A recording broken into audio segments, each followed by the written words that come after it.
এই দেখো বন্ধুরা, আমলকি। তোমরা তো আমলকির আচার খেয়েছো, আজকে আমি বানাবো চটপাটা মোরব্বা। তার জন্য আমলকিটাকে ধুয়ে নিলাম, ধুয়ে পরিষ্কার করে নিচ্ছি। খুব ভালো করে ধুয়ে নেবে। রেখে দিলাম। এইবারে প্রেসারে আমি সেদ্ধ করে নেব, খুব সেদ্ধ করবো না, অল্প একটু জল বসিয়ে দিলাম। এর মধ্যে এই পরিষ্কার করা আমলকিগুলো দিয়ে দিচ্ছি।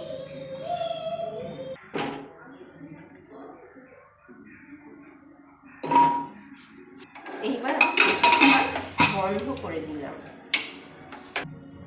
সিটি হওয়া পর্যন্ত অপেক্ষা করব। দেখুন আমার বন্ধ করে দিলাম গ্যাস। এবার ঠান্ডা হলে ওটা নামাবো। দেখুন বসিয়ে দিলাম কড়া। এরপর আপনাদেরকে দেখাই এটা আমাদের এরকম সেদ্ধ হয়েছে। আমলকিটা পুরো সেদ্ধ হয়ে গেছে। এই যে খুব গরম, এই যে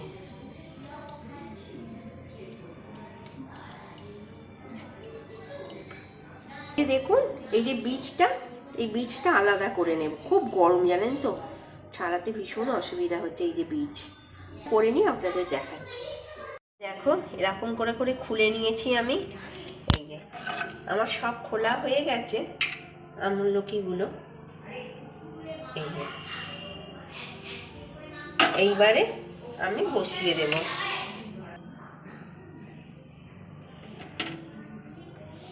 এই দেখো আমি কিন্তু কোনো তেল মশলা কিচ্ছু দিইনি, দিয়ে দিলাম কড়াইয়ের মধ্যে। আর আমি যেটা করছি শুধু মোরব্বা নয়, বলেছি চটপাটা মোরব্বা। এতে মশলাও থাকবে এবং সর্দি কাশির জন্য খুব উপকারী। এই দেখো দিয়ে দিচ্ছি বিট লবণ, পরিমাণে অনেকটাই দিলাম। এবার দিয়ে দেব চিনি, চিনি তো ভালো পরিমাণেই লাগবে।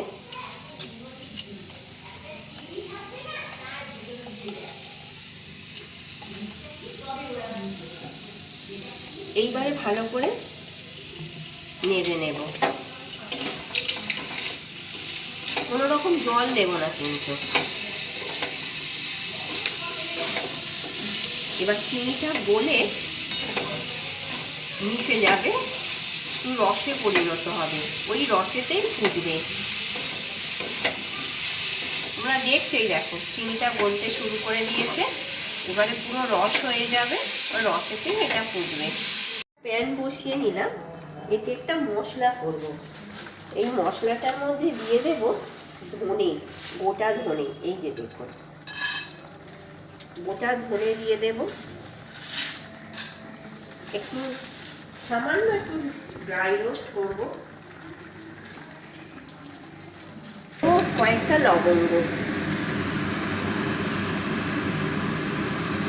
রস হয়ে গেছে, রসেতেই ফুটছে। এর মধ্যে আমি দিয়ে দেবো এই যে আদা সামান্য, প্রথমেই বলেছি চটপাটা। আর যেগুলো আমি সবই দেব, সব এই সিজনে সর্দি কাশির জন্য খুব উপকারী।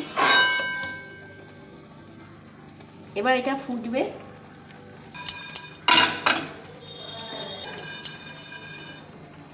দিয়ে দিলাম। এর মধ্যে দেব অল্প একটু জোয়ান, অল্প একটু জোয়ান দিলাম। জোয়ান হজমে সহায়তা করে। আর এখানেও খুবই অল্প,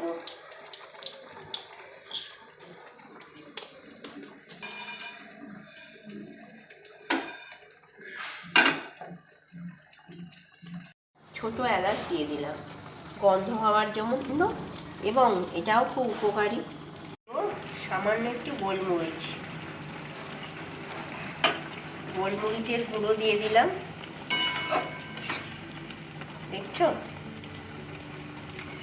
এর সঙ্গে দেব ভাজা মশলা, যেটা আমি গুঁড়ো করে রেখেছি, ওপর থেকে অল্প পরিমাণে ছড়িয়ে দিলাম।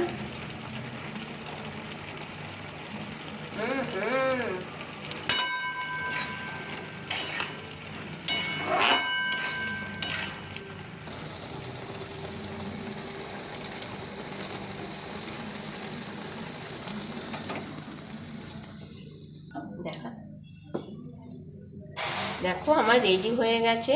এখন খুব গরম, তাই আমি এটাকে এখন নামাবো না, একটু ঠান্ডা হওয়ার জন্য অপেক্ষা করব, তারপরে কালকে সকালে রোদে দেবো।